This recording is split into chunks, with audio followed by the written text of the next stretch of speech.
Welcome, and today we're going to talk about the trans thing. It's a touchy subject, but we don't care about that on free speech media. Today, my issue is with the fact that there's an agenda to promote transgenderism in society, if transgenderism is a word. I'm not happy with it. It doesn't seem to be something that's being educated towards transgender people in general. There doesn't seem to be any care towards or aftercare towards any decisions they're making. And you know what? If it's such a thing in society where you just want to make it so passive, why don't these politicians come out in dresses and do talks and do their speeches and go to the House and Commons in a skirt and a bra? It's just, wouldn't it be perceived as normal? Okay, that's my first point. The second point is, if you look at nature, and I'm a big fan of nature, right? There's no such thing as a transgender horse. He don't get about going, well, how about you hump me, lady, or I'll be the lady horse today. It's not something that's common practice. It's not something you ever find, furthermore, right? Now, I'd like to understand why a person gets to legally identify themselves as whatever they want. And gender fluidity is now this big thing. I can choose what I want to be when I want to be. Just today, I saw some fella on the telly. He's the women's powerlifting world record holder. But just because he identified as a woman for that one moment where he wanted to lift that weight, I'm pretty sure they actually gave that record to him. And I'm outraged, because where does it stop? Is Anthony Joshua going to be uppercutting the lady next door? Is it going to be getting real? I don't really understand where the whole idea of, well, if you want to be what you want to be, well, just be that. Because eventually you're going to have to discriminate someone, right? You're going to have to be like, well, I just think being a mouse is kind of whack. Or what makes you want to be a mouse? Or some sort of parrot people exist now. I've seen a parrot person. The guy cut his ears off, tattooed his face, and has a beak. Type that in YouTube, parrot man. He's real, he's scary. Why would you expose that stuff to children? What have they got to do? This is my other issue, right? Teaching kids trans ideologies in school. They don't have nothing to do with that. It's not their business. Let them play. I prefer kids to be honest, grab an Xbox control pad, but even nowadays you can probably dress your GTA guy in a skirt. This stuff's getting wild. I don't know where it's ever going to stop, to be honest. It's a Pandora's box. I feel sorry for the LBG, right? Because at least they got their rights. Rightfully so. I've got no problem with two adults having a consensual one-to-one with each other in their private time. That's not my business, right? But then here comes along these people who want to be the opposite sex and other species and say, well, how about we worm our way into your little syndicate and identify with your struggle? It's not even the same thing. Like if a gay person decides to be ungay, there's no surgical procedure to that. There's no medical procedure to ungay someone, right? But you can't untransgender someone. Once it's gone, once Philip becomes Philippa, it's gone. There's no way Philippa can go back to being Philip. Ever. It's gone. Where is it? It's in the bin. Festering. What now? This is what I'm saying. Do you know that most politicians don't even know what it's like to be transgender? I'd like to sit a politician down for 1 minute and say, you know what? How can you identify with a problem that you have zero education on or understanding of, or a problem that you don't identify with, right? And if that's the case, how can you make an educated decision about it towards society? I don't know whether that's a point or whether that's a principle, but either way, I think that stuff definitely needs to be discussed on a political scale, because everything starts somewhere. Today you've got 500 transgender people. Next year, especially after you've educated a whole bunch of children on consensualities, you've got 500,000 people identifying with whatever the hell they want to be these days. It's not working. It's crazy, right? Now, my biggest issue is if you just wanted to be like a transgender person, if you're in society, like things like going into clubs and not identifying your gender and making out with people, that's just that's disgusting. It's not even morally correct. Where is your compass? You're supposed to be heading north and your compass is pointing east. Like that stuff does not even make no sense to me. It's cruel. It's careless, and that can really do some psychological damage if that other person found out that you could have an issue with that. So take that for a minute.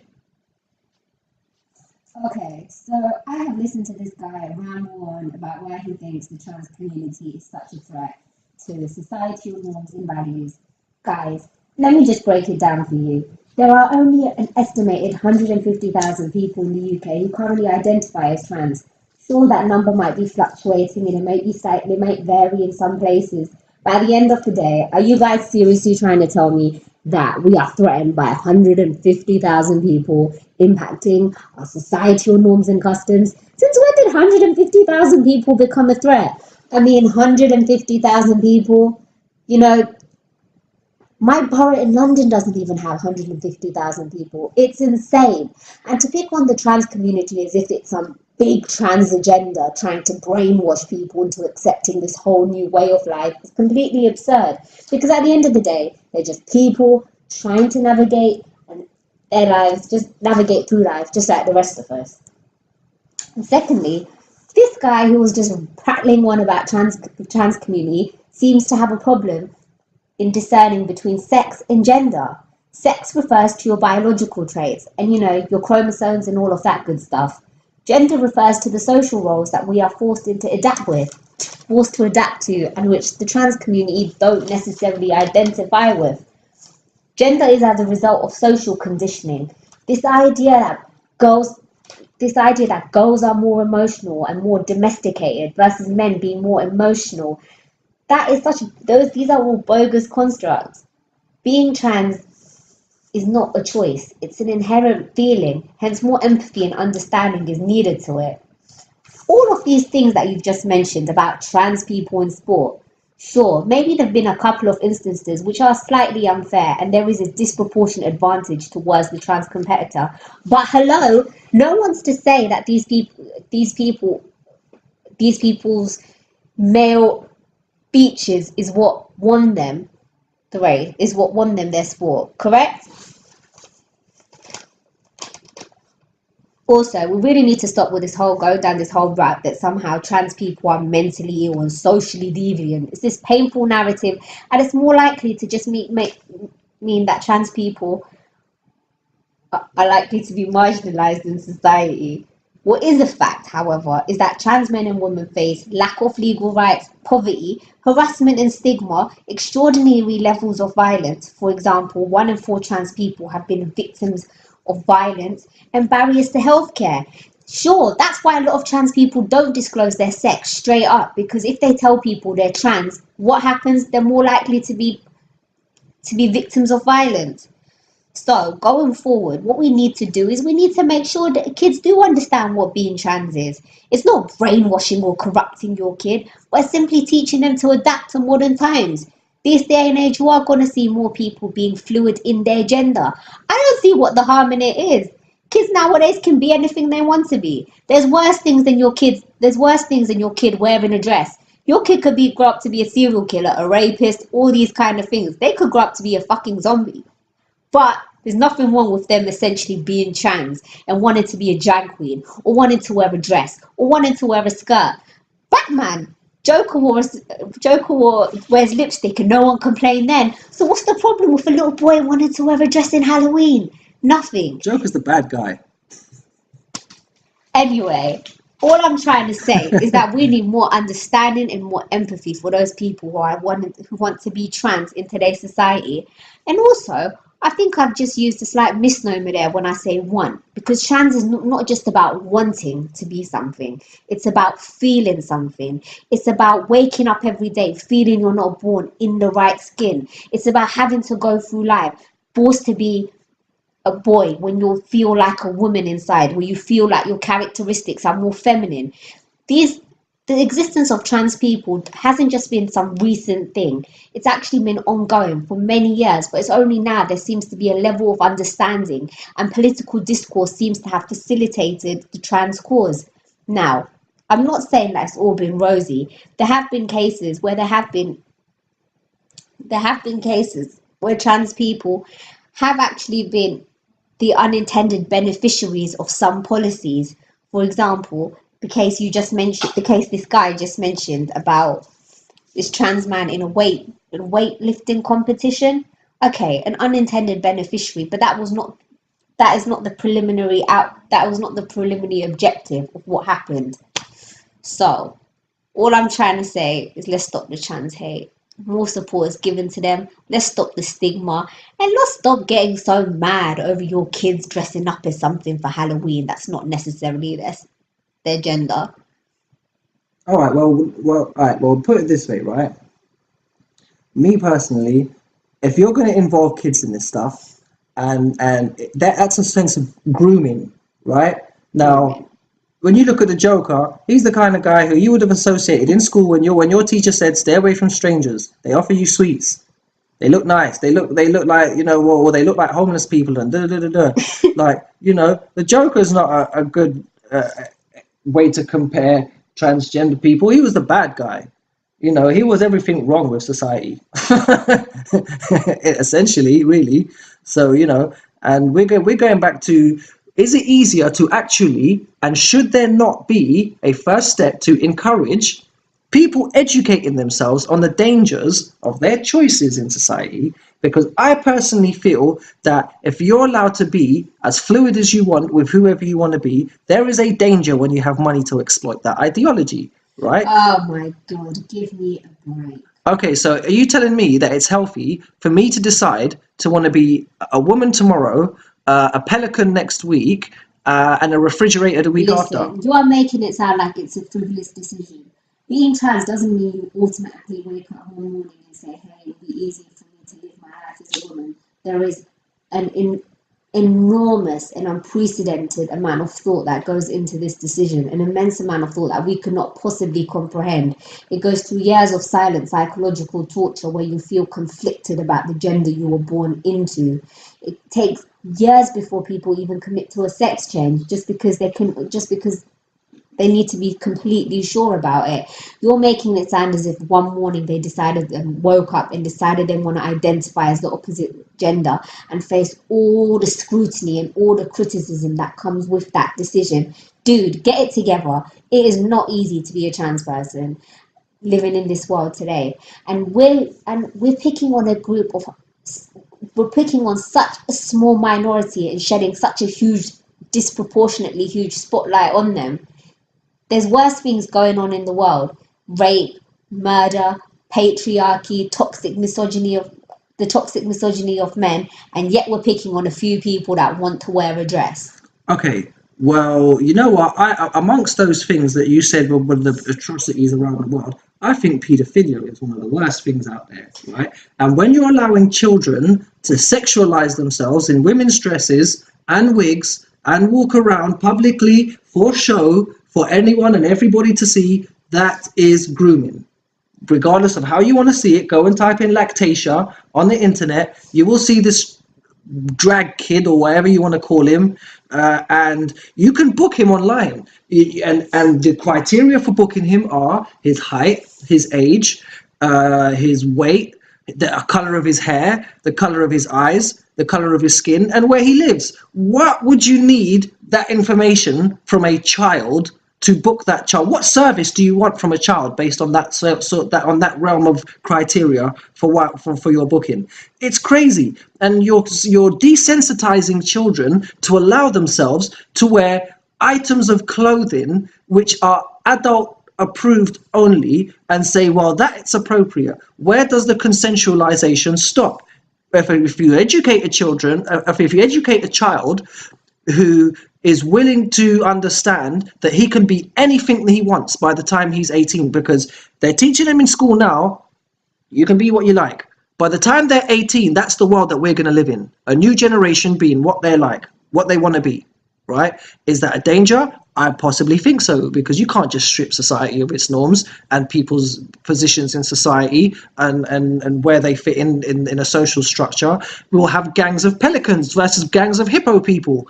This stuff is just ridiculous. You can't just turn this over on a spade and say, oh, well, it's just their choice, because, well, it's just people's choices to be paedophiles. Why don't you just give them a free pass, considering you're sexualizing the children and grooming them into an environment to consent to understanding what sex is anyway?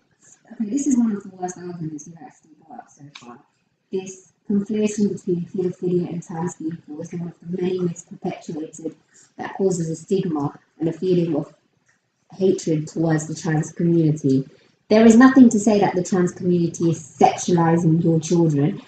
Straight people have been sexualizing their children for decades. Hello, have you not seen these beauty pageants of little girls running around on stage in bikinis? Now you're having an issue with trans kids dressing up at pageants. I'm not saying that that's correct, but the straight community have done it too. So for you to point the finger at the trans community saying it's inappropriate, take a closer look. I don't even approve of putting children in no pageant. For what? There's no... You can't have a double standard.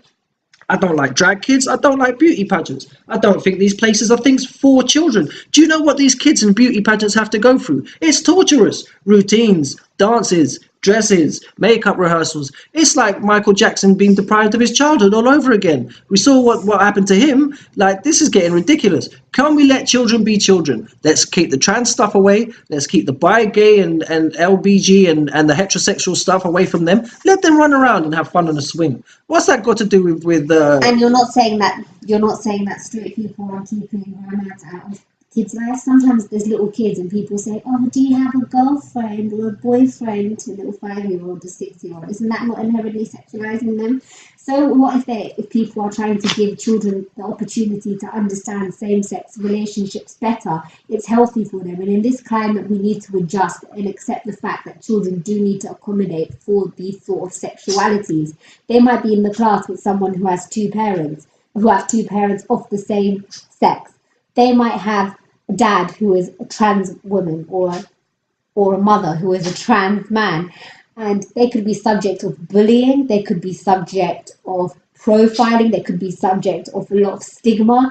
And by teaching people that, hey, this is normal and in society these things do happen, essentially helps children who otherwise might face marginalization from their peers. All I'm saying is there's many help. If you've got AIDS and you take AIDS medicine, there is a lot of health problems that will come from taking that medicine, right? So imagine the health problems considered with allowing someone to alter their hormonal balance with all these chemicals, with all of these funny, I don't know what the hell they put in them, to be honest. I don't even want to know, right? I think Botox is bad enough, but there is no credible, feasible study that can tell you that this is 100% safe for someone to be who they want to be, where they want to be, and as long as they have the money, we can perform the procedure.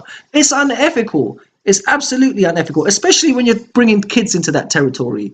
What happens if you actually have the money and your kid says, I want to be a girl because your school has taught them that's okay? They don't even understand that from a hormonal perspective. At that age, you're not going to exactly go to a kid and start getting hormone therapy for them. Why? They identify, if you agree with it, why not? Well, obviously, people would wait till the child is 18 to see that. Why? Why would they do that? They're allowing the school to tell them. All they're going to do is come home every day saying they're something now. Like, were you going to put up with that for 18 years? How does that allow a parent to parent the child if the narrative is given to them by the school? A teacher doesn't have to worry about the child going back home and wanting to be a pelican. That's got nothing to do with him. The teacher gets paid for that. The parent, however, has to now go through a whole new procedure, a whole new subject matter that we would have never had 10 years ago or 25 years ago when I was a kid. You know, like when you was a kid, we didn't even have sexual educations or identity educations until you were at least in secondary school. And if you ask a normal kid, have you got a boyfriend or girlfriend? Their normal reaction is ew. To run away and scream and say, what? That's disgusting. The moment that children start accepting that as a norm of society and saying, yes, I do have a boyfriend, his name's Philip, that is when society has an issue and has hypersexualized the children successfully, because you're not there to supervise that child in the school. And if that school is allowing them to dress up as how they want, identify how they want, and sexualize themselves at that young age, they can't stop the child from having relationships with other children at a young age, whether that just be kissing or whatever, but they're encouraging it, essentially.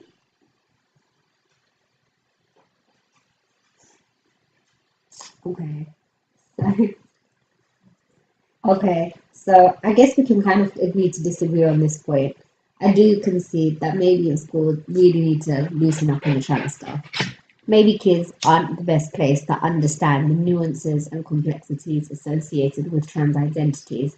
But at high school age, they definitely need to, because at that age, you do have some sort of an understanding on what sexuality and gender is. And if you do have certain inclinations, at that age, it would be the best time to really hone and refine those ideas of what you currently possess. Anyway, guys, that's really all we have for today. Okay, now